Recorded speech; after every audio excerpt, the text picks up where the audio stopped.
I just think we'd be better off as friends, she said, her voice calm, too calm, like she was ordering coffee, not ending 8 years of marriage.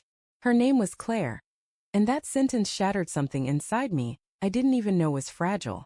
The word friends hung in the air between us, soft and poisonous. Friends.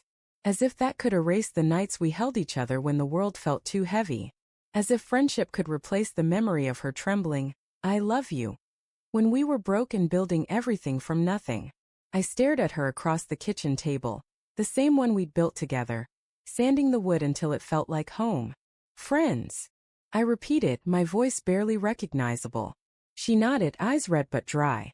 We've grown apart, Jake. You're not the man I fell in love with. There it was. The polite phrasing people used to end things without saying the real reason. The man I fell in love with. The past tense stung. Is there someone else? I asked quietly. Her eyes flickered, so brief I almost missed it, but I'd known her long enough to see the truth. She didn't answer. She didn't have to. 2 weeks later, I was standing in the empty apartment that used to be ours. Her perfume still lingered faintly, mixed with the scent of lemon cleaner. The silence was thick, oppressive. Divorce papers signed, rings returned, promises broken. I told myself I was fine. I told myself I didn't care. But every night, the ghost of her laughter haunted my walls. She texted once, just once. I hope we can stay friends, Jake. You'll always be important to me. I didn't reply, because I knew that friends wasn't about me. It was her way of easing her own guilt. But fate, or whatever cruel force governs broken hearts, had other plans. 3 months after the divorce, I ran into her best friend, Maya, at a local cafe. She spotted me first, waving from the corner like the sunlight itself had chosen her side of the room. Jake, she said, eyes widening. Wow, it's been, what, forever? Maya had always been the quiet one among Claire's friends. Loyal, grounded, the kind of person who remembered birthdays and actually listened when you talked. She'd been there during our wedding, smiling from the second row, holding Claire's bouquet while she adjusted her veil. I hadn't seen her since the divorce. I wasn't sure I wanted to, but Maya wasn't awkward about it.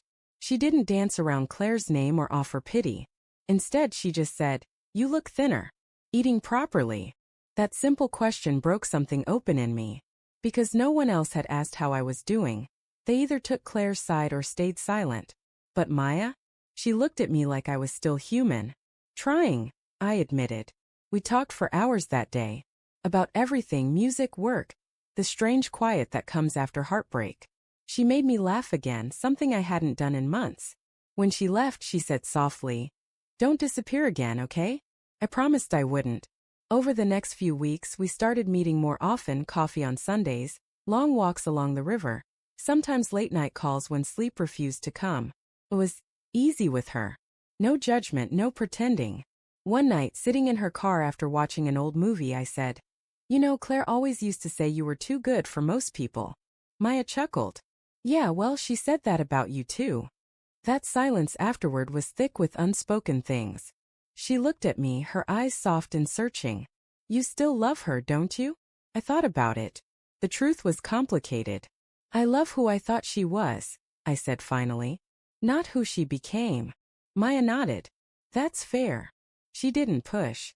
She didn't try to fix me. She just sat with me in the hurt, and somehow that helped more than anything. Then one night, out of nowhere, the truth surfaced, like a shard of glass catching the light. We were at Maya's place, sharing takeout, laughing about something stupid when she suddenly went quiet. "There's something I should tell you," she said, eyes darting to the floor. I set my drink down. "What's wrong?" She hesitated, then whispered, "I knew about Claire. Before the divorce." The world tilted. "Knew what?" I asked, though I already felt my stomach drop. Her voice broke. "About the affair." I told her to stop. I begged her to tell you before you found out yourself. But she said you'd never forgive her. She said you'd hate me if I told you. The room spun. She was cheating. And you knew? Maya's eyes filled with tears. "I wanted to tell you. Every time I saw you, I wanted to. But she was my best friend, Jake. I was caught in the middle." I stood up, pacing, fury and pain colliding inside me. "You were the only one who could have told me." She flinched. "I know. And I'll hate myself forever for staying silent. I wanted to yell, to accuse. But all I saw in her face was guilt, real crushing guilt. The same guilt I'd carried when I ignored all the signs. I walked to the window, staring at the city lights. Who was it?